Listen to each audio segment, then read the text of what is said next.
Good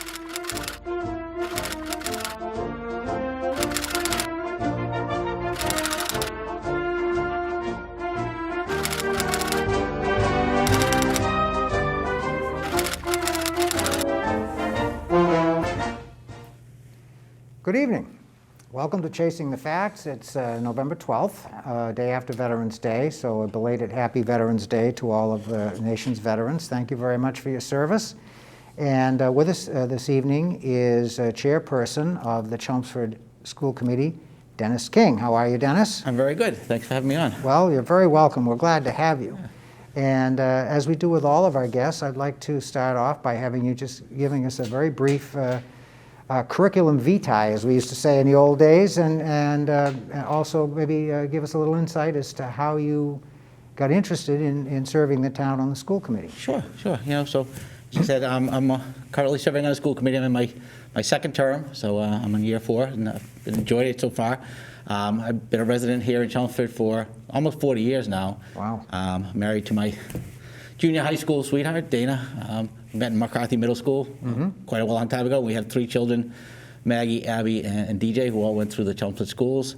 I'm a Chelmsford graduate myself. After that, I went to Boston University undergrad and then to UMass Lowell to get my master's degree. And I've been a teacher for 33 years. 21 of those have been at Central Catholic, where I serve as the science department coordinator and I'm a chemistry teacher up there. And so, I've been very involved in a lot of different things over the years and coached multiple sports, particularly wrestling for 25 years up at Central. And as I started to slow down at that, I kind of was looking for something else to do, and I wanted to help serve the community in some way. I figured being a teacher, school committee would be a good fit. And so I ran 4 years ago, got on the committee, and said, liked what I've been doing ever since. Well, I think that makes perfect sense. And I know I've been in town about the same, maybe a little bit longer than you have, 41 years actually, and have voted in all of the municipal elections. And I've always felt very, very strongly that the school committee should have one person anyway that has a professional background in education. I don't think I'd want to see 5 teachers on the school board. But 1 or even 2 is a good thing. So you have, I think Donna Newcomb is also a teacher, so there are 2 of you. It's actually 3, because Jeff Doherty. How could I forget Jeff? He was a teacher at Chelmsford High School, and then he was a dean for many years. And so we actually do have three educators on our I've had committee. Jeff on the show, so you think, but see, this is what happens when you get to be my age. You forget. So you do have 3, and I think the committee benefits by it, and it's quite evident in the way you conduct your meetings, the degree of professionalism and the level of discussion that you have and the focus that you have. But of course, a lot of that I know is driven by Dr. Lang, the superintendent, and you all seem to get along pretty well and cooperate. And one of the things that does impress me about your particular board is that all of your members seem to understand what the proper role of the school committee is. In other words, you don't try to actually run the daily operations of the school. That's the super's job, and you're there acting in more of a board of directors type capacity. And you folks all seem to understand that relationship very, very well. Yeah, we do have a good committee. We have a great mix, with Donna, she's a teacher over in Lowell, but also with a special ed background. Jeff being from Chelmsford High School and having an administrative background. Me kind of, regular classroom teacher. But then, our other 2 members are both parents of students at various levels. John Moses has children at elementary school, middle school, so he has that perspective, and Maria Santos has children at the high school. So, we get all those different perspectives. And I do agree that I think we do kind of understand what our role is as a committee. We know, we have some major obligations in terms of the budget and supervising, evaluating the superintendent. But we also know that the superintendent, is he's in charge on a daily basis. What's going on in this district. So yeah, I think it is. We're functioning well at this point, and I hopefully we can continue that. Yes, and they say timing is everything, and I think the basic fabric of your committee, the folks that serve on it with the backgrounds that you all have and so forth, I think you couldn't ask for a better group of people to have been in place during this horrible COVID-19 pandemic that we're going through now. And as I told you earlier, just at the 30,000 foot from an observation level, it just appears to me that Chelmsford seems to be doing this correctly. And I'm very, very grateful for all of the work that you as a committee and Dr. Lang have done on this particular issue, especially when I see what's going on in some of the communities around us that I don't think have been as well managed or has approached it as well as Chelmsford has. So I'd like you to spend a little bit of time to let the viewers in on some of the things that you folks did last spring. When this whole thing hit, I think it was March, is that correct? Yeah, March is when... And the word came down from the state, and all of a sudden, now you were in a fully remote mode, and you were basically caught flat-footed. So take it from there, Dennis. How did you react to that? And I'll give you a little bit of a disclosure here. I do have 2 grandchildren in the system, Yep. so I do know a little bit about it, but I Right. don't know any of the background. So if you could just fill us in on that. Yeah, sure. I mean, nobody expected what happened in the springtime. Nobody was prepared for that. There was no contingency plan, no plan B. So it was, we were just working as it came.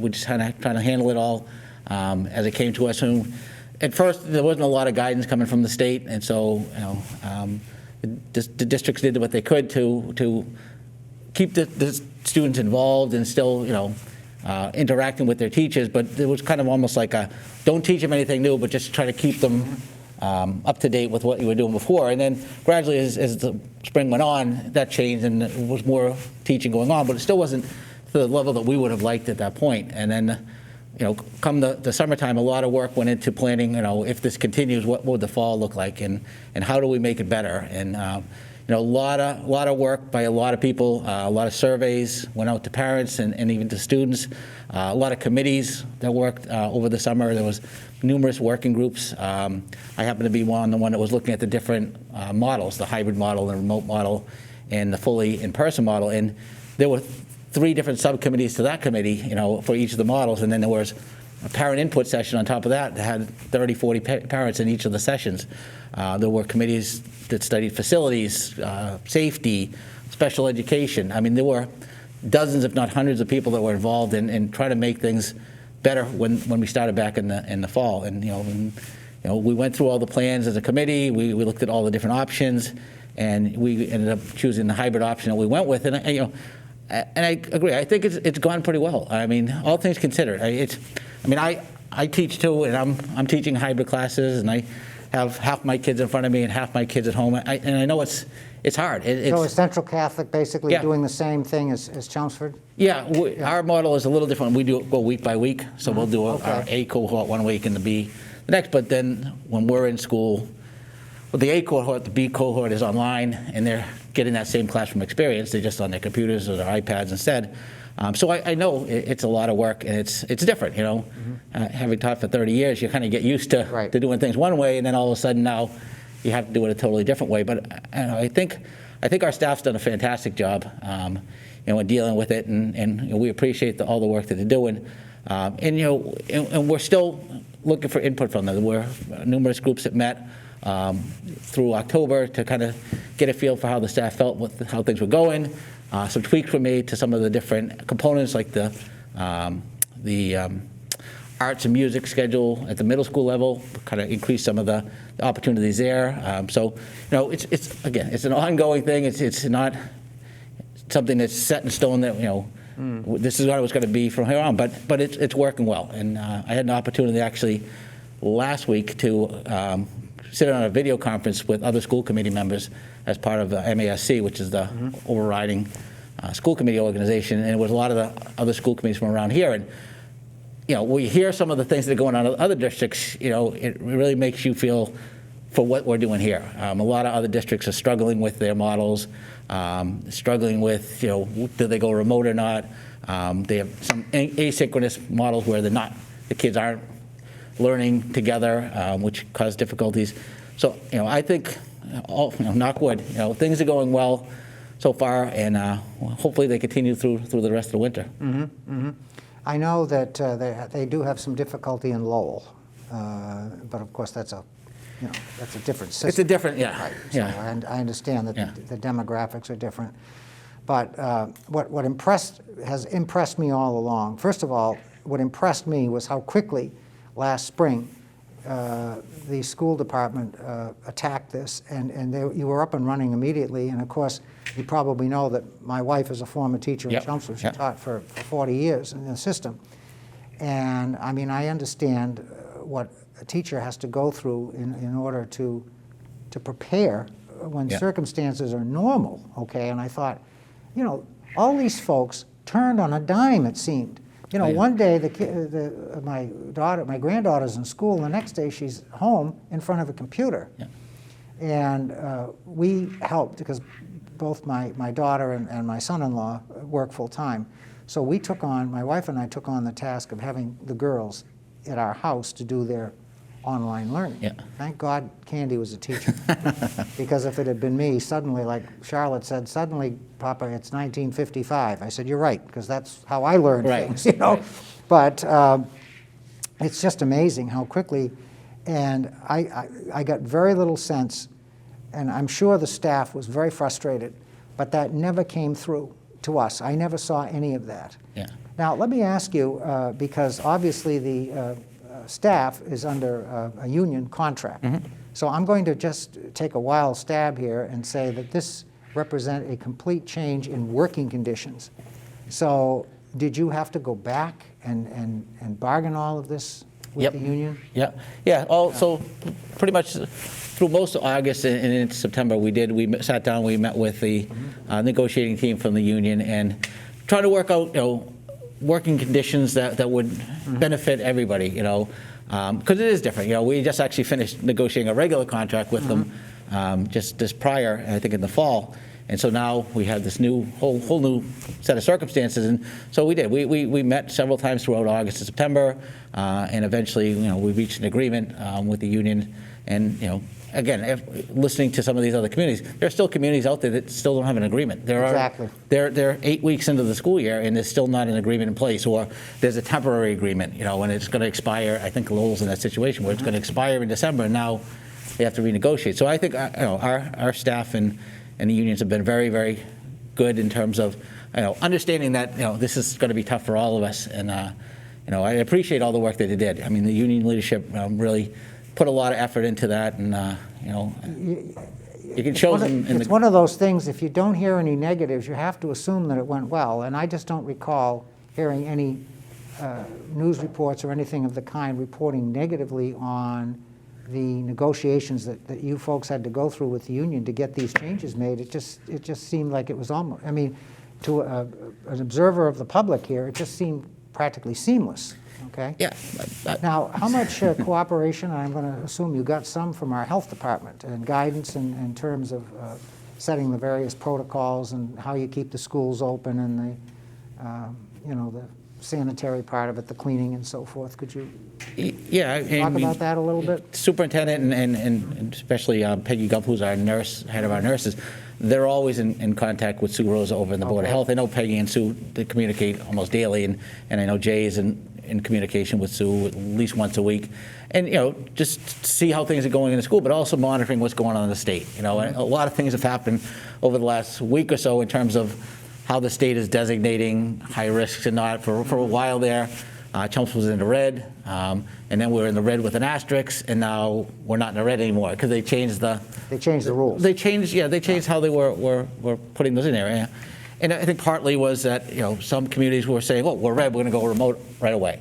But that was kind of the messaging that at the beginning they were saying. If you go red, you should go remote, and then it was okay. You wait for 3 weeks, and it's all now you got to look at where it's coming from, and so it was to me, it's where is the red? Right. That would be my question. Right, and that's what happened in our case. We were red, but there were reasons for that, and it wasn't really the schools. I mean, we've had very limited cases, and there's been no spread within the schools. I mean, any type of identified cases, they've had the contact tracing and quarantining, and there's been no spread within the school itself. So, those are things that you have to consider.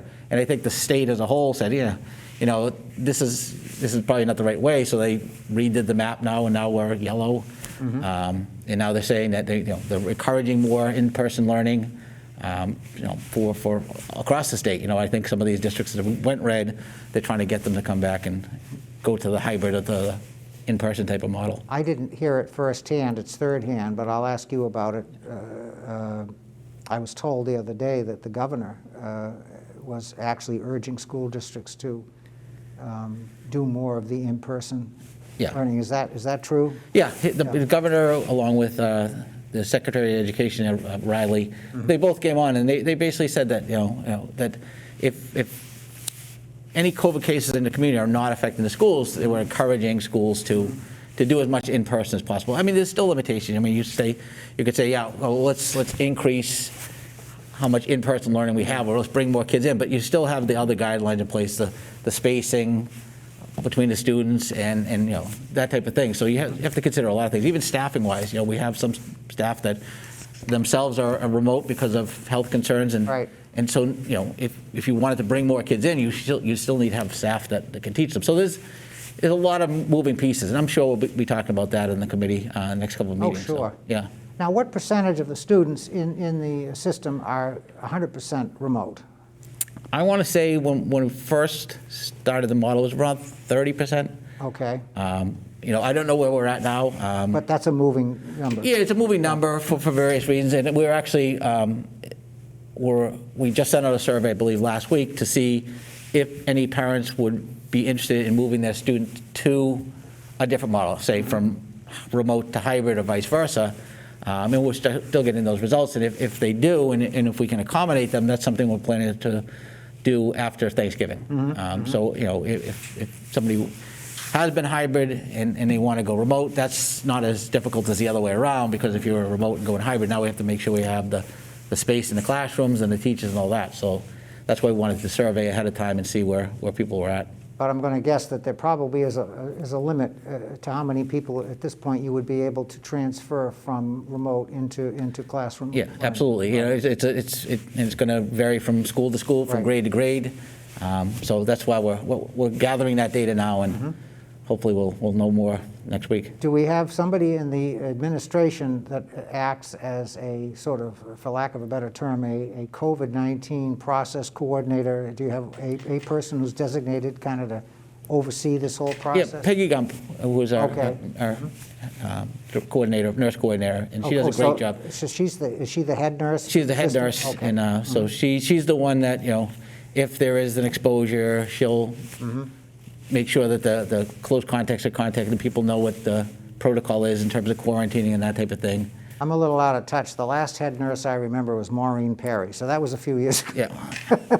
And then the one after that was Ann King, who was certainly. I knew. Actually, you're right. I'm sorry you corrected me. I did know Ann quite well. That's right. But it was. So you're very close to that situation. Yep. Now take us through a typical day. So my two granddaughters are in cohort A. Yep. So explain cohorts, and then explain how the week progresses if you're in cohort A. So what do we do? So the cohorts are mainly broken up alphabetically, but cohort A, they go to school on Mondays and Tuesdays, and depending on what grade level, they essentially are getting classes up to what their lunch period would be, depending on what school they're in. And then they would go home, have lunch, and then their final classes for the day would be remote. And then everybody on Wednesday is remote, and then on Thursday, Friday, cohort B comes in. Now, when cohort A is in the building, cohort B is streaming in remotely, and then when cohort B is in the building, cohort A is streaming in remotely. Okay, so so my granddaughter Charlotte is in the second grade, and so Monday and Tuesday she goes the half day, comes home, and I don't know if they're still doing this, but I remember when they started off, they were actually sending them home with a lunch, I think. Yep, they're still doing that. Still doing that. Okay. That was a program that came about through the government, where any student that needed a meal would get a meal, and it's reimbursed by the government. It's not a town cost. So They make them available to any student that wants to. They can bring them home. Even if you're remote, you can come in and pick them up.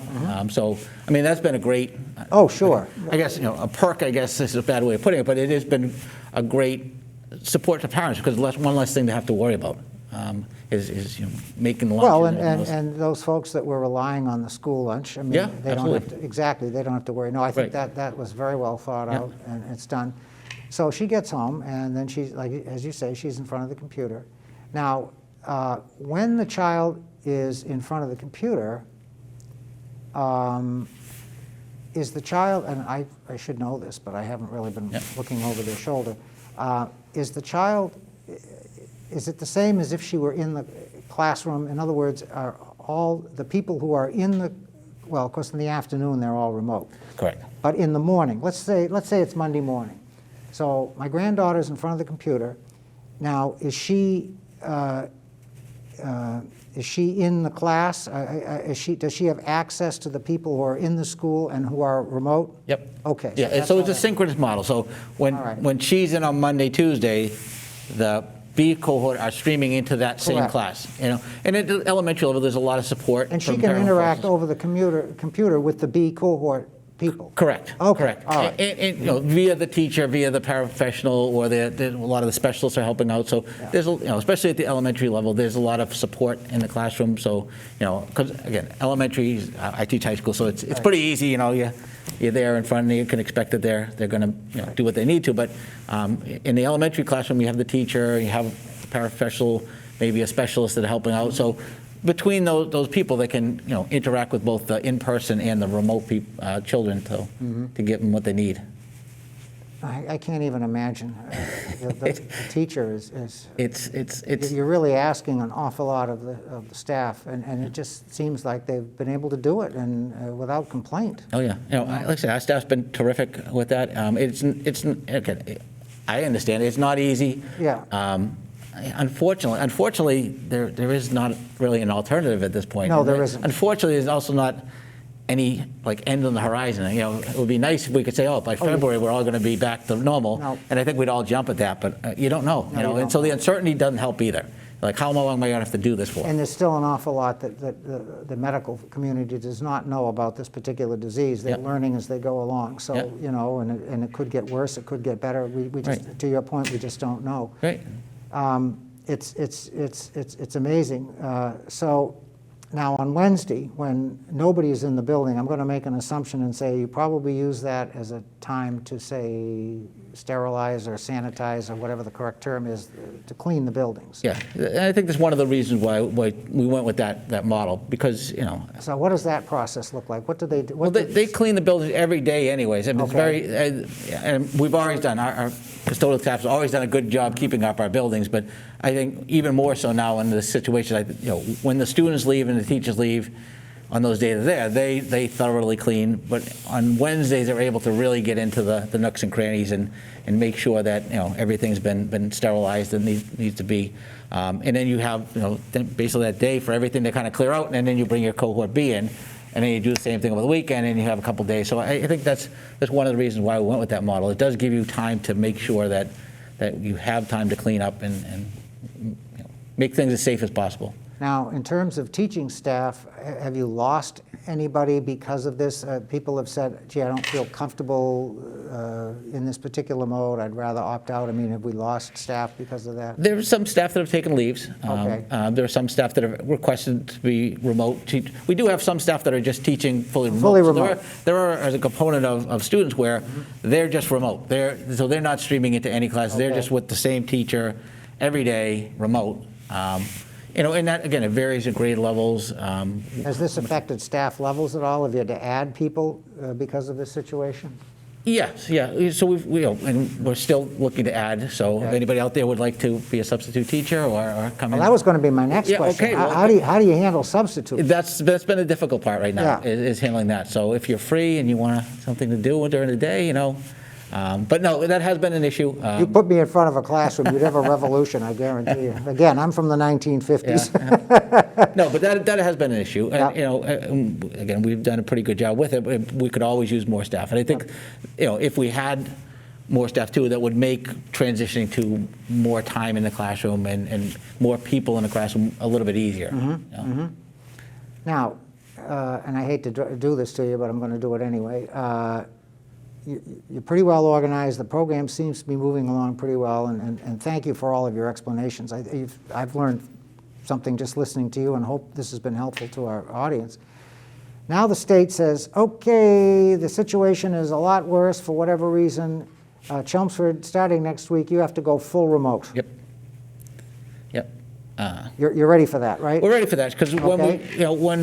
when we met over the summer, we did all this planning. We weren't just planning for a hybrid. We were planning for fully remote. We were planning for fully in person. Realizing fully in person probably wasn't going to happen, but plans were put in place for. Now, didn't the state require you to do that? You had to make the three separate You had to make the plans? 3 plans, yeah. So there's a plan in place, and if we have to go fully remote, we have something that we can go to.